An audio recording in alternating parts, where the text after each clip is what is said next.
اچھا، یہ مشق میں ایک آگے تکتیک کا حصہ آیا ہوا ہے، لفظ تکتیک.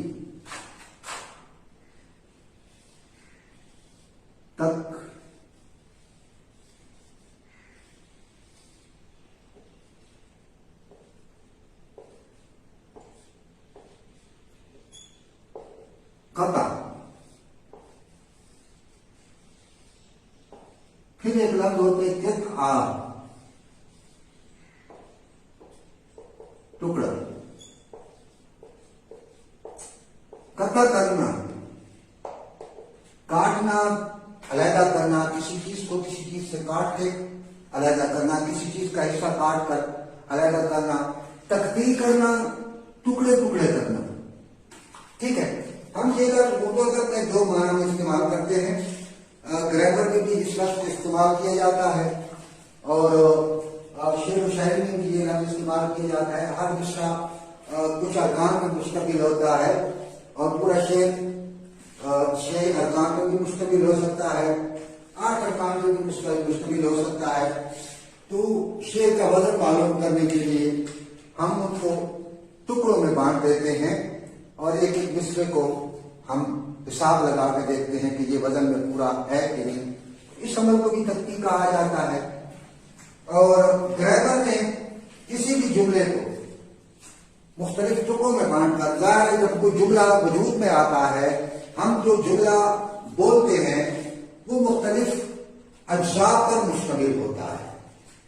یا ایک جملہ ہوتا ہے تو وہ 2 بڑے حصوں پر مشتمل ہوتا ہے اور ہر حصے میں اجزاء ہوتے ہیں. یعنی اگر ایک حصہ ہے اس میں ایک جز ہوگا تو دوسرا حصہ جو ہے وہ 2 اجزاء پر مشتمل ہوگا. کوئی بھی جملہ جو ہم بولتے ہیں وہ 2 حصوں پہ مشتمل ہوگا. ایک تو حصہ وہ ہوگا جس کے بارے میں بات ہو رہی ہے، اور جو بات ہو رہی ہے یہ اس جملے کا دوسرا حصہ ہوگا. جس کے بارے میں بات ہو رہی ہے اسے مسند الیہ کہتے ہیں، اور جو بات ہو رہی ہے اس کے بارے میں اسے مسند کہتے ہیں. میں نے بعض ٹیچروں کو یہ لفظ مسند پڑھاتے ہوئے سنا ہے، تو یہ مسند نہیں ہے، مسند ہے. ٹھیک ہے، مسند کے معنی کچھ اور ہے. مسند نشست گاہ کو کہتے ہیں، بیٹھنے کی جگہ کو کہتے ہیں، جہاں بیٹھا جاتا ہے اسے مسند کہتے ہیں. یہ لفظ مسند ہے. تو مسند الیہ جس کے بارے میں بات ہو رہی ہے، اور مسند جو بات ہو رہی ہے. ٹھیک ہے، اب یہ کہتے ہیں کہ جملے کی تقطیع اجزاء میں کریں. جملے کے 2 بڑے حصے ہوتے ہیں جن میں ایک تعلق پائے جاتے ہیں جو کلام کو پورا کرتا ہے اور سننے والے کو کوئی کمی محسوس نہیں ہوتی. اس تعلق کو اسناد کہتے ہیں. ٹھیک ہے، جملے میں جس شخص یا جس چیز کے بارے میں کچھ کہا جائے اسے مسند الیہ کہتے ہیں، اور جس کے بارے میں جو کہا جا رہا ہے اسے مسند کہا جاتا ہے. جس جملے کا مسند الیہ اور مسند دونوں اسم ہوں اسے جملہ اسمیہ کہا جاتا ہے، اور جس جملے کا مسند الیہ تو اسم ہو لیکن مسند میں کسی کام کا ہونا پایا جائے تو اسے جملہ فعلیہ کہا جاتا ہے. اب آتے ہیں کہ جملہ اسمیہ اور جملہ فعلیہ ہم کس بنیاد پہ اسے کہتے ہیں. اس کی طرف ذرا ہم آتے ہیں، پھر اس کی ترکیب بھی کریں گے. ہم ٹکڑوں میں سے ڈھالیں گے کیا ہے. ٹھیک ہے، جملہ اسمیہ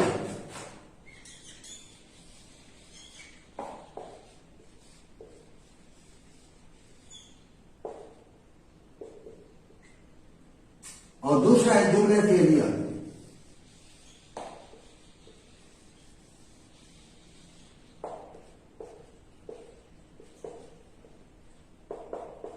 یہ تو آپ اچھی طرح جانتے ہیں کہ اسم جو ہے نام کو کہتے ہیں اور فعل عربی میں کام کو کہا جاتا ہے.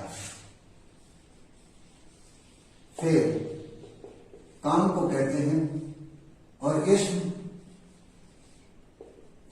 نام کو کہتے ہیں. اب لفظ اسم میاں کو اگر آپ دیکھیں، اس میں آپ کو اسم نظر آئے گا، اسم نام کو کہتے ہیں، ٹھیک ہے. اور فعلیہ میں آپ کو فعل نظر آئے گا، تو فعل کام کو کہتے ہیں. اگر ہم اس کا ظاہری ترجمہ کریں تو جملہ اسمیہ کا مطلب ہوگا نام والا جملہ، اور جملہ فعلیہ کا مطلب ہوگا کام والا جملہ. ٹھیک ہے. دو قسم کے جملے ہوتے ہیں، ایک جملہ اسمیہ اور ایک جملہ فعلیہ. جملہ اسمیہ وہ جملہ ہوتا ہے جس میں مسند الیہ یعنی جس کے بارے میں بات کی جا رہی ہے وہ بھی نام ہو اور مسند میں بھی نام پایا جائے. تو ان دو ناموں کی مناسبت سے اسے جملہ اسمیہ کہا جاتا ہے، کیونکہ اس کے مسند الیہ میں بھی نام ہوتا ہے اور مسند میں بھی نام ہوتا ہے. تو اس نام کی مناسبت سے، ان دونوں ناموں کی وجہ سے اسے جملہ اسمیہ کہا جاتا ہے. ٹھیک ہے. میں اس کی تعریف یہاں لکھ کے دکھاتا ہوں آپ کو. وہ جملہ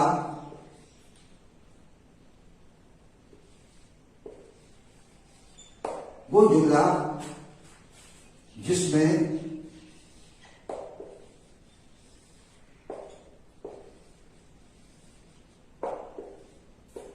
مسند الیہ اور مسند دونوں اسم ہوں یعنی نام ہوں، اسے جملہ اسمیہ کہتے ہیں. ٹھیک، بات سمجھ آ گئی نا؟ وہ جملہ جس میں مسند الیہ بھی نام ہو اور مسند میں بھی نام پایا جائے اور آخر میں فعل ناقص ہو، ہے بھی آتا ہے آخر میں. ٹھیک ہے. تو اسے جملہ اسمیہ کہتے ہیں. مثلاً آپ اگر آ جائیں دیکھیں، جبیر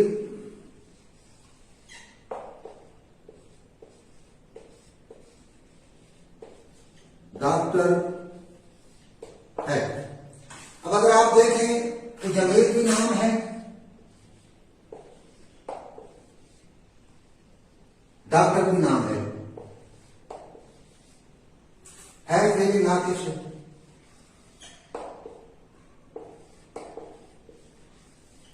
کسی خاص شعبے سے تعلق رکھنے والے شخص کو ایک خاص نام دیا جاتا ہے جسے ہم ڈاکٹر کہتے ہیں.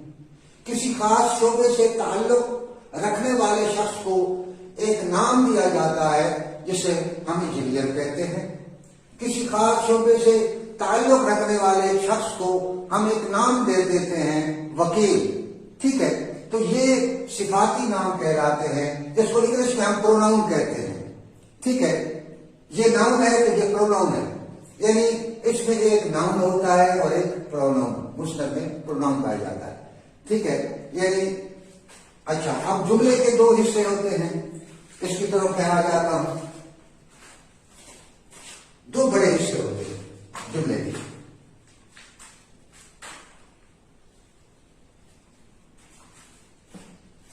اب آتا ہوں میں جملے کی طرف. جبیر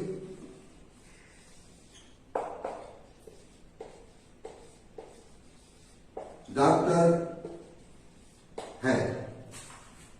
سب سے پہلا حصہ تو وہ ہوگا جس کے بارے میں بات ہو رہی ہے، تو اسے مسند الیہ کہتے ہیں. تو یہ جبیر جو ہے یہ مسند الیہ میں آتا ہے.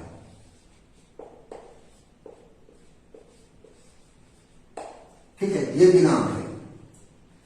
اور یہ جو ڈاکٹر ہے، یہ دونوں حصے، ڈاکٹر کو ہم خبر کہتے ہیں کیونکہ جبیر کے بارے میں خبر دی گئی ہے کہ وہ ڈاکٹر ہے اور ہے فعل ناقص.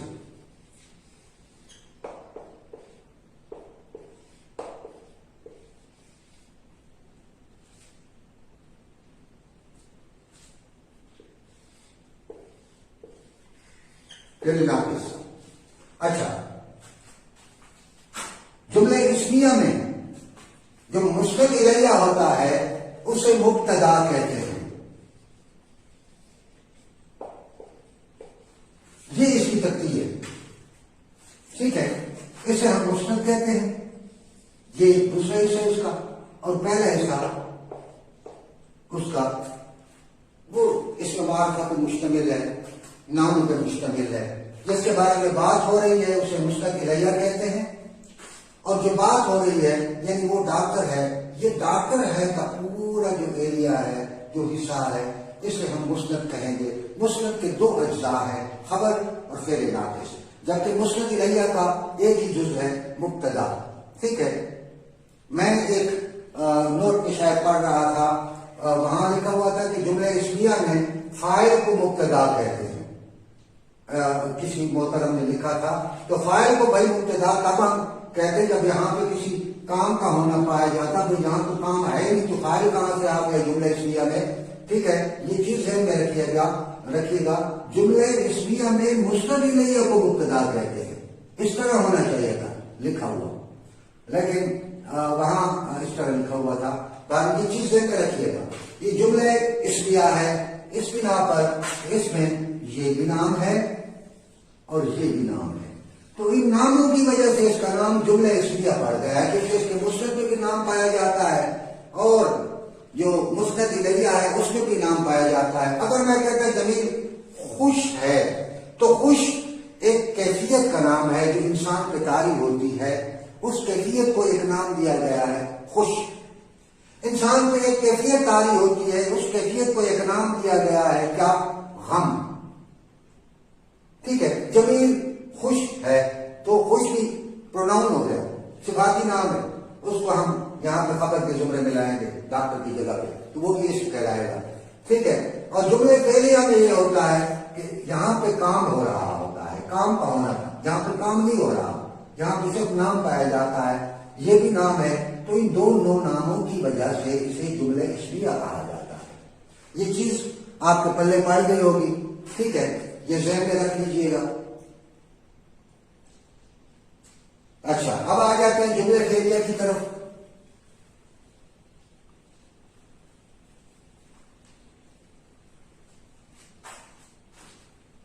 جملہ فعلیہ، کام والا جملہ، لفظ فعل سے فعلیہ وجود میں آیا تو فعلیہ کا مطلب ہے کام والا۔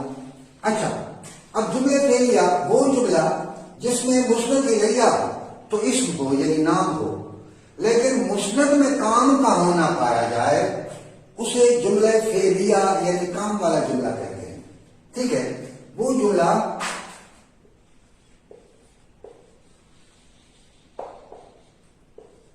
جس میں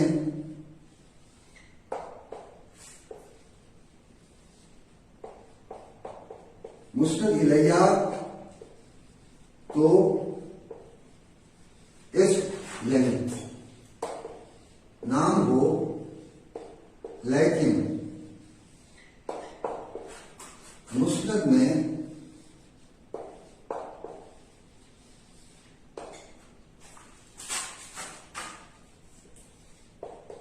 کام کا ہونا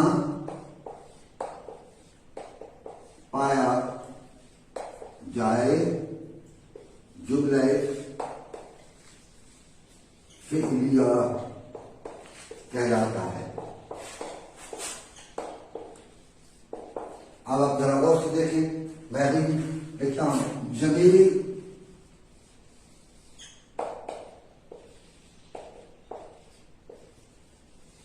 پڑھتا ہے۔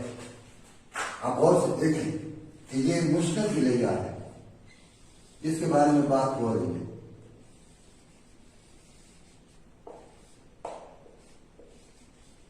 اب دوسری چیز کی طرف آ جائیں، پڑھتا ہے، اس میں نہ ڈاکٹر ہے، نہ کوئی خوش ہے، نہ کوئی نیک ہے، نہ کوئی غم ہے، نہ کوئی انجینئر ہے، بلکہ کیا لکھا ہوا ہے؟ پڑھتا۔ تو پڑھتا پڑھنا سے نکلا ہے، اور پڑھنا کیا ہے؟ فعل ہے، کام ہے، تو ظاہر ہے کہ مسند میں کام کا ہونا پایا جاتا ہے، تو اس کام کی وجہ سے، اس فعل کی وجہ سے اسے جملہ فعلیہ کہا جاتا ہے، یعنی کام والا جملہ، یعنی اس کی مسند میں کام کا ہونا پایا جاتا ہے۔ مسند، اس کے مسند میں کام کا ہونا پایا جاتا ہے، تو اس کام کی بنا پہ اسے جملہ فعلیہ کہا جاتا ہے. وہ جملہ جس میں مسند الیہ تو اسم ہو لیکن مسند میں کام کا ہونا پایا جائے اسے جملہ فعلیہ کہا جاتا ہے. اس میں دلیل کیونکہ کام کر رہا ہے، کام کا ہونا. جملہ اسمیہ میں کام نہیں تھا، وہاں نام تھا، تو وہاں اسے مبتدا کہا جاتا تھا کیونکہ پہلے فعل آ رہا ہے. لیکن جہاں پہلے بھی آ رہا ہے اور کام بھی کر رہا ہے، چونکہ کام کر رہا ہے تو کام کی مناسبت سے یہ مسند الیہ اس میں فاعل کہلائے گا. فاعل کے معنی کام کرنے والا. ٹھیک ہے. پڑھتا فعل، پڑھنا کیا ہے؟ فعل، کام ہے، کام کا ہونا پایا جاتا ہے. مسند ہے فعل ناقص سے سیم. ٹھیک ہے. تو اس میں چونکہ فعل پایا جاتا ہے، کام کا ہونا پایا جاتا ہے مسند میں، تو اس بنا پہ ہم اسے جملہ فعلیہ کہتے ہیں. جملہ اسمیہ میں مسند الیہ میں بھی اسم تھا یعنی نام تھا، اور مسند میں بھی نام پایا جا رہا تھا، تو ناموں کی مناسبت سے اسے جملہ اسمیہ کہا جاتا تھا. جہاں مسند میں کام کا ہونا پایا جاتا ہے، مسند میں بے شک اسم ہے لیکن ہم نے مسند کی مناسبت سے کیونکہ جہاں فعل پایا جاتا ہے، کام ہو رہا ہے، تو اسے جملہ فعلیہ کہیں گے. اور جو کام کر رہا ہے، جو فعل انجام دینے والا ہے، وہ فاعل کہلاتا ہے. تو ضمیر کو ہم فاعل کہیں گے. یہ چیز ذہن میں رکھ لیجیے گا. ٹھیک ہے. غور سے اسے دیکھ بھی لیں، سمجھ بھی لیجیے. اچھا، یہ گریمر کی کچھ دو اصطلاحات میں نے آپ کو پڑھا دی ہیں، سمجھا دی ہیں.